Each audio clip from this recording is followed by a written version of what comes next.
understand what is this slant triangular face. Okay, so for that, let me show you the model first. So when we come to this 3D model of square pyramid, you can see this is a 3D model of square pyramid. So as I already explained you in the introduction of solids, this face, this triangular face, what you are seeing, this is called slant triangular face. And the edge which is joining from the corner to this apex is called slant edge. So in this problem, he says that it is resting on one of its slant triangular face. So it is resting on one of the faces of this, either this face, any one face. Okay. So in such scenario, the question what occurs is in the first position, right? In the first position, how should I start? Means should I take edge resting or corner resting? That is the question what comes here. So you can observe here, this slant triangular face, if you see, is consisting of the base edge of the pyramid, correct? So if you take all these three lines, one of the line is what? Base edge of the pyramid. Now, if I take this pyramid, okay, so let us say I want to rest it on this particular face. So it means that I need to hold the apex of this pyramid and rotate it 90 degrees so that this face rests on this black surface, correct? So when I turn it and rotate it 90 degrees, so this face will rest on this plane. So it means what? This face is containing this particular edge. So in the first position, if I start with respect to edge resting, only then I can rest this pyramid on its slant triangular face in the second position. That is what we need to understand here. So whenever he says that the pyramid is resting on one of its slant triangular faces, right? So this particular face, then we need to do what? Edge resting in the first position. So this is point one. Second point, if the same problem he says that it is resting on one of its slant edges. Okay, so this is the slant edge, and this slant edge is containing what? Corner of the base, correct? So it means if I want to rest this pyramid on this slant edge, then I need to hold apex and rotate it towards me so that it rests on this particular edge. So it means what? In the first position I should start from the corner resting position because the slant edge is connected to the corner of the base, whereas the slant triangular face is connected to the edge of the base. So these are the two important points. You should make a note of it. So I request you to please write it down somewhere in your book right now. The thing is that I will repeat it. You can write it in your own words. When the problem says it is resting on slant triangular face, then you should start with edge resting position. And if the problem says it is resting on slant edges, then you should start with corner resting. So this stands true with respect to all the pyramids, whether it is a Sir, can you triangular. repeat it, sir? Yeah, when the problem says it is resting on slant triangular face. Okay, so you can write slant triangular face, put hyphen, and write it as edge resting. Okay, second point, if they say slant edge, this is the slant edge. If they say slant edge, put a small hyphen and write it as corner resting. So these are the two scenarios. Okay, any doubts in this? No, sir. Okay, fine. Thank you. So I will continue with the problem then. So now you understood, as per the problem statement, it is resting on one of its slant triangular face. So it means in the first position, I have to start with edge resting. So that is clear now. Now next he says, draw the projections of the pyramid when the axis appears to be inclined at 45 degrees to VP. So the axis is inclined to VP. And remember he says here, appears to be inclined. So he uses the word called appears to be inclined. It means what? Can anybody answer me? Apparent. Yes, the given angle 45 degree itself is apparent inclination beta. So no need to check for beta in the third position because they have given beta angle itself is 45 degree. That is what the third statement means. Okay. So I hope the problem is clear now. So let me start with the solution. So now square pyramid 35 mm side 60 mm rests on HP. He is saying that it is resting on horizontal plane on one of its slant triangular face. So obviously I should start from the top view of the projection. So here I will start with the top view. So first we will take polygon, number of sides 4. So this is edge resting because it is resting on slant triangular face. So I'll make sure that edge is on the right hand side.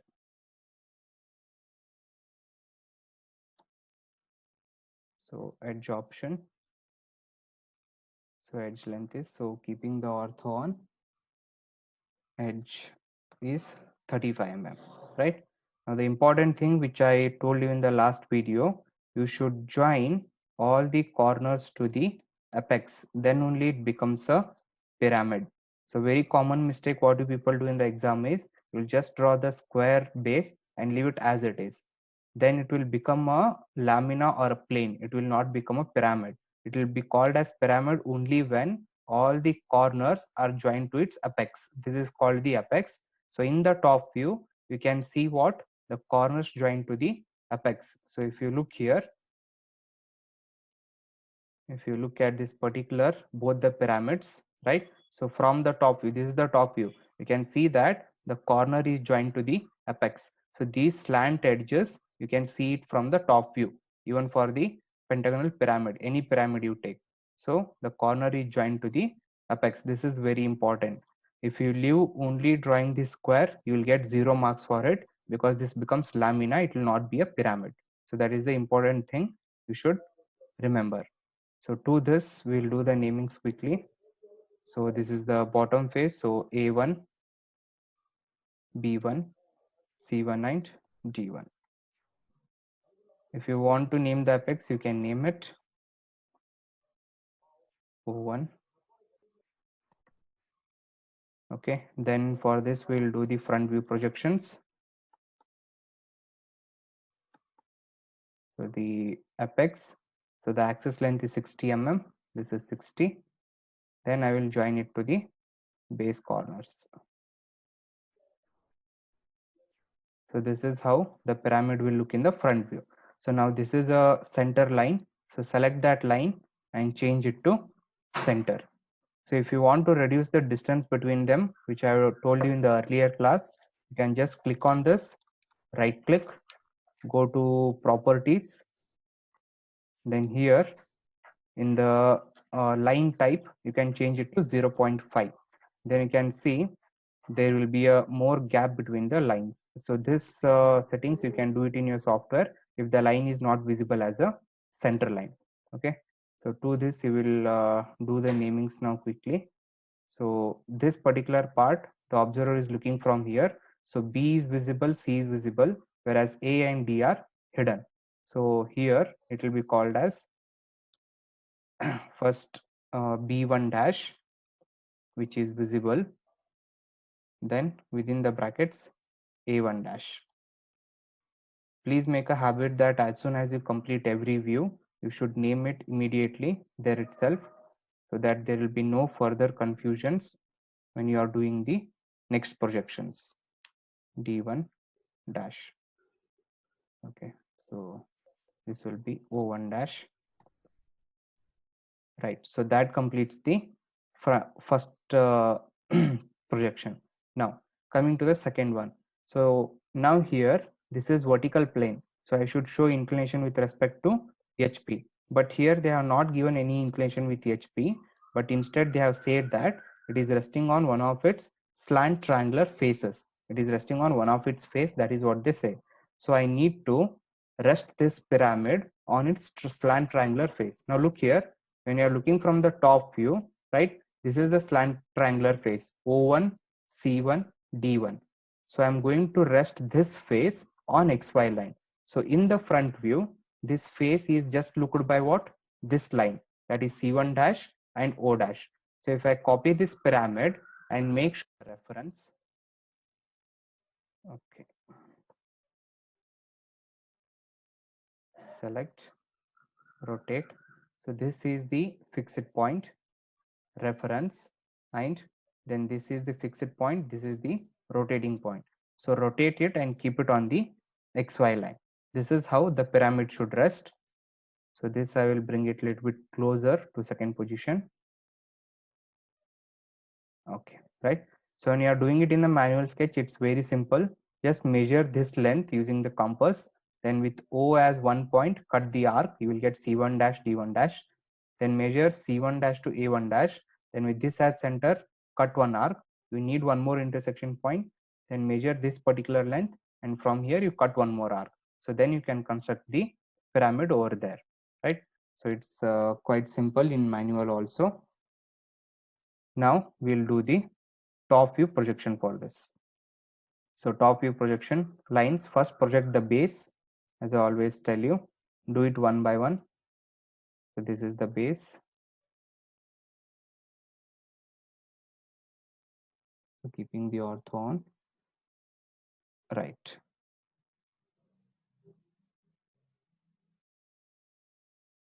So from here, we need to do the projection. So this will become the base of the pyramid. Then project the apex. Right now, don't forget to join all the corners to the apex. That is important in pyramids. A to apex, then B to apex, C to the apex point, and then D to the apex point. Then project the axis also. So from here, okay, till here will be your axis. So make this as center line, right? So now in the second position top view, you are supposed to find the hidden edges, as you all know, right? So let us try to find out which are the hidden edges. So the observer is looking from here, and I have told you in the previous lectures that apex is not considered as the furthest point, it is just an imaginary point. So leaving the apex, which is the other furthest point, that is what we should try to see. So looking from here, the furthest point to the observer is C1 dash and D1 dash. That is the bottom face, means this particular face is C1 and D1. So the lines going from C1 and D1 will be hidden. So just let me name it so that it becomes clear. So this is A1, B1, C1, and this point is D1. This is okay. Excuse me, So sir. yeah, tell me. Sir, what is the axis length? What is the height of the pyramid? Height of the pyramid is 60 mm. It is Oh, given in 60 mm. Yeah. So here, when you are looking from this view, the furthest point to the observer is C1 dash and D1 dash. So henceforth, the lines going from C1 dash, that is C1 and D1 will be hidden. So applying the three thumb rules which I was talking about, so the outermost boundary is always visible. So this becomes your outermost boundary. This is always visible, it cannot be hidden. Second point, the furthest point to the observer is C1 and D1. So the which are the lines going from C1. So lines going from C1 are C1 to O1 and C1 to B1. As these both are outer boundary, it cannot be hidden. And the lines going from D1 are D1 to O1 and D1 to A1. As these both are also outer boundary, it cannot be hidden. So the only hidden line will be the line going from D1 to C1. So only this line will be hidden. So this line you select and make it as hidden. Okay. So now there are two lines here because of which hidden is not being shown. So you delete one of the lines, then you can see the hidden edges, right? So now third rule, check if any two visible lines or hidden lines are crossing each other. So you can see that before I made this hidden, these both were visible. Now because I made it as hidden, one has become visible, one has become hidden. There are no two visible or hidden lines which are crossing each other. So henceforth, this is the hidden view, right? So that completes the second position. Now coming to the third position. So in the third position, what he says that draw the projection of the pyramid when the axis appears to be inclined to VP at 45 degree. So you know that before you go to the third position in solids, you need to check for apparent inclination, if any you have to find out. But in the question, he says that it appears to be inclined. So automatically the apparent inclination is given itself. So that apparent inclination is what? 45 degrees with vertical plane. So no need to find any apparent inclination. You have to just make sure that this axis is inclined at 45 degrees to VP. Okay. Excuse me, sir. Yeah, please. Sir, there is a mistake in naming, sir, in the previous position. Yes, what It should happened? be it should be D1 and A1, no, sir. D1 and A1. Okay, okay, it has got reverse. Okay, the projection itself, yeah, it should be changed. Sorry, I will just change it. Thanks for correcting. Yeah, single line. So here you will get A1. So this is A1, this is B1.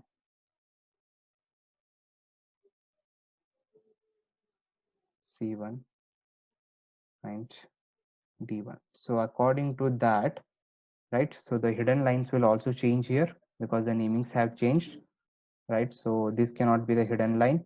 So again, let us apply the thumb rules and try to find out. So the furthest point is C1 and D1. So this is the C1 and D1 line. So the lines going from C1 and D1 are only two lines, that is D1 to O1, means the corner which is joining to the apex, this slant edge and this slant edge and this. These are the only three lines.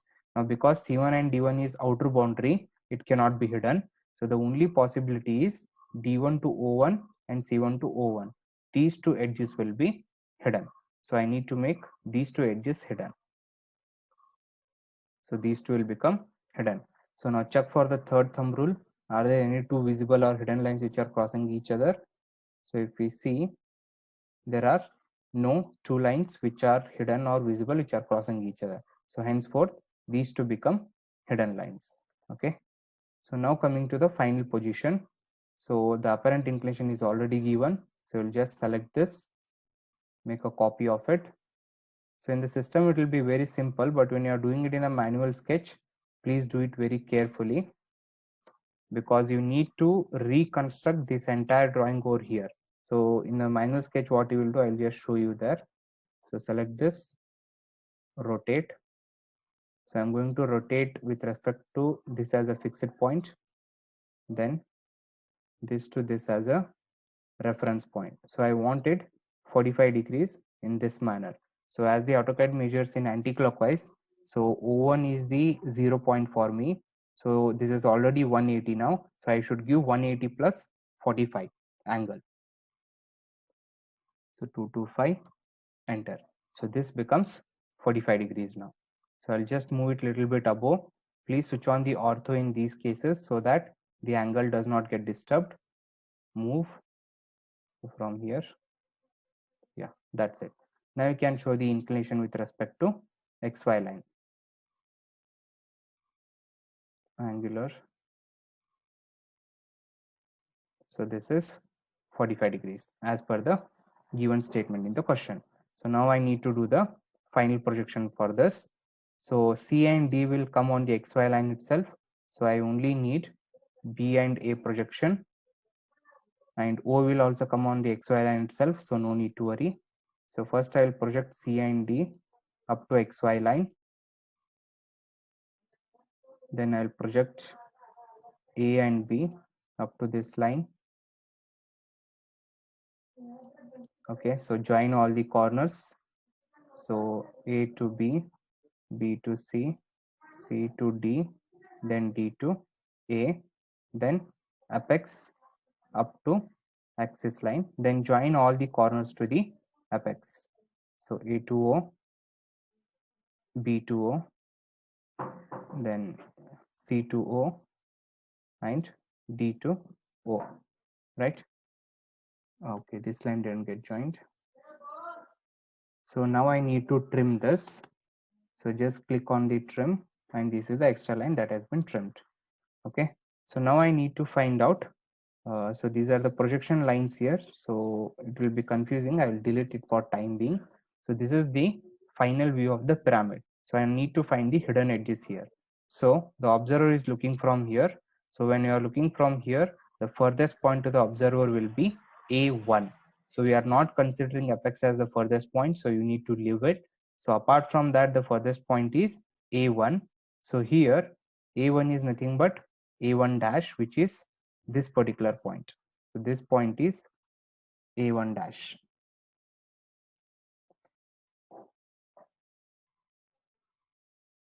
So B1 dash.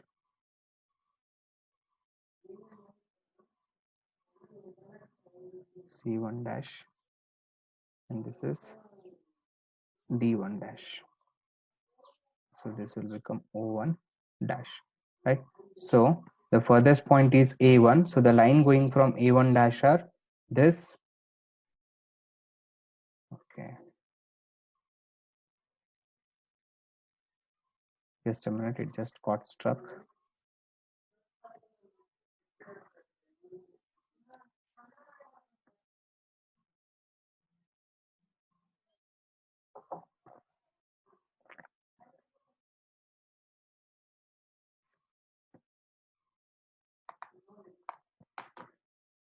So the lines going are this, then A1 to D1, and then A1 to O1. Now, as per the first rule, these two lines are outer boundaries, so that cannot be hidden. So the only possibility is this particular line. So A1 dash to O1 dash would become hidden line here. Hidden.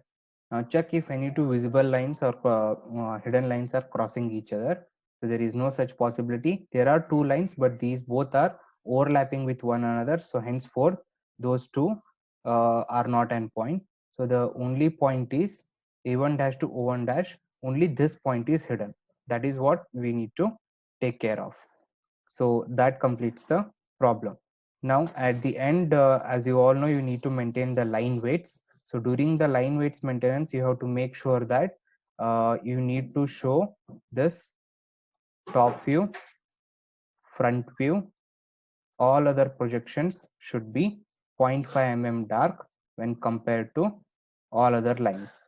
So these all lines which are I'm highlighting now should be 0.5 mm dark, 0.5 mm.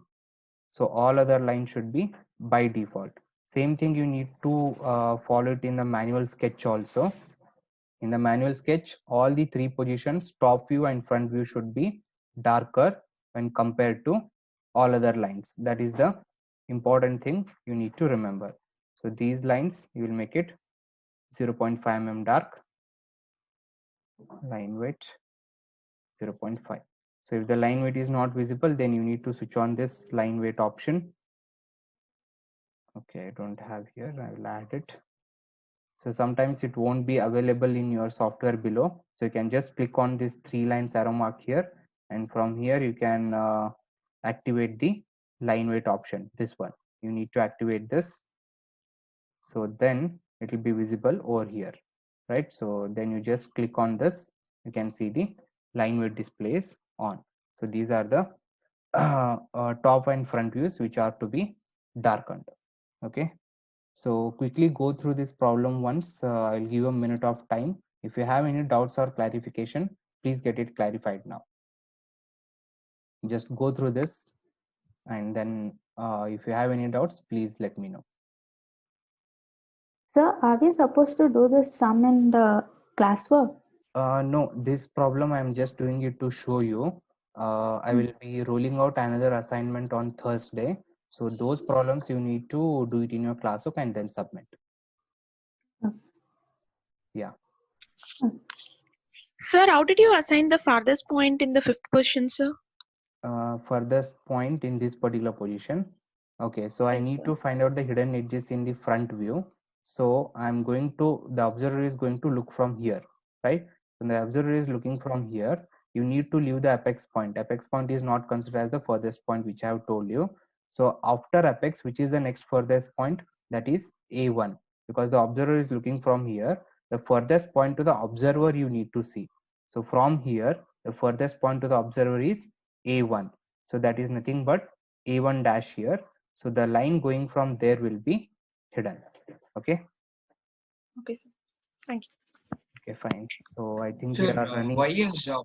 P1 dash and C1 dash not the hidden edges, sir? Because I had made the this one, right, C1 and D1. Hello. Yeah, sir. Yeah, this is the outermost boundary, so it cannot be hidden. The first rule says that outermost boundary is always visible. So this is outermost boundary, so it cannot be hidden. So the other lines going from D1 is D1 to A1 and C1 to B1.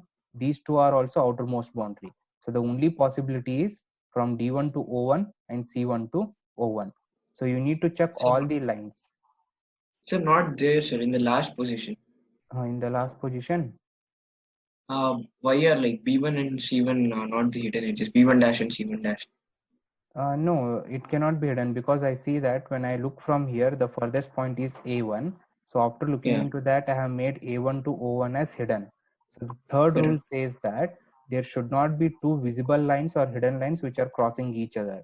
So as you can see in the problem, Oh, this is a hidden line, this is a visible line. So there is no possibility. So henceforth, okay. this is only the hidden line. So you need to apply all the Okay. three thumb rules and then check it out. Okay. Thank you, sir. Yeah. Any other clarifications? Also, I have a doubt. Yeah. Use those lines copy and center. How did you get them?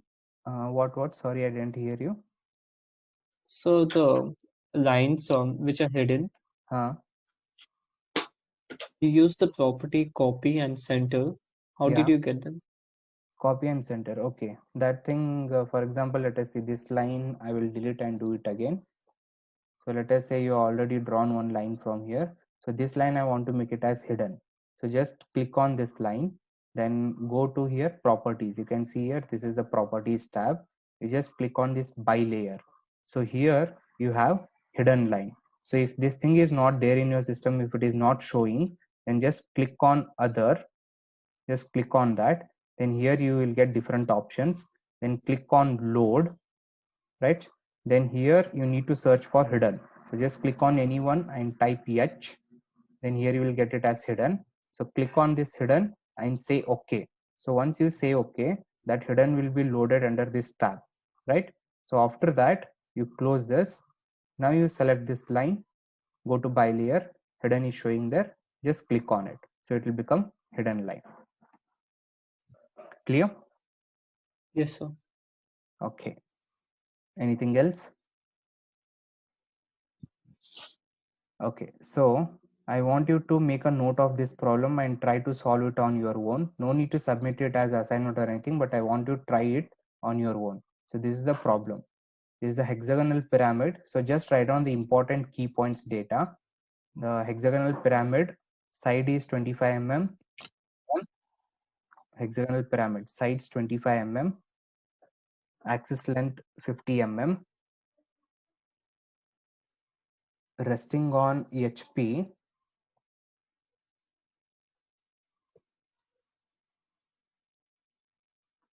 On one of its slant edges. Resting on HP on one of its slant edges. Draw the projection of the pyramid. Draw the projections of the pyramid when the axis is inclined. Draw the projections of the pyramid when the axis is inclined to VP at 45 degrees. Axis is inclined to VP at 45 degrees. Sir, can you show me the previous question, sir? Previous question. Okay. This is the previous question. Square pyramid, 35 mm sides of base, 60 mm axis length, rests on HP. Thank you, sir. Okay, fine. So that's all for today. So these are the two different varieties of problem I wanted to cover. Now apart from that, only cones problem is left out. So there is one more solid cones which I need to cover. So that I will cover it on the Thursday's class. Thursday you have class, that day I will cover it. So on that day we will wind up the projection of solids. And I'll be rolling out one more assignment. And it is really appreciated that everybody has assigned the submitted the assignment. Really good. I appreciate your efforts because being at home also without instruments and all, few people have made it on the A4 size sheet and then sent it. that's good. The main thing or the main intention is to do that. You should understand the concept. That is very important. So if you have any doubts or clarification, you can reach me anytime either on WhatsApp or Google Classroom. So the same recorded video I will be uploading on Google Classroom after this class. So you can again, if you want, you can again go through the video and then you can try to look into that. Okay. So thank you for being on the class. We'll meet on Thursday. Okay. YouTube వీడియోలు share చేస్తాను. Thank you, sir. Yeah. Thank Thank you, you. sir. Thank you, sir. Thank you. Yeah.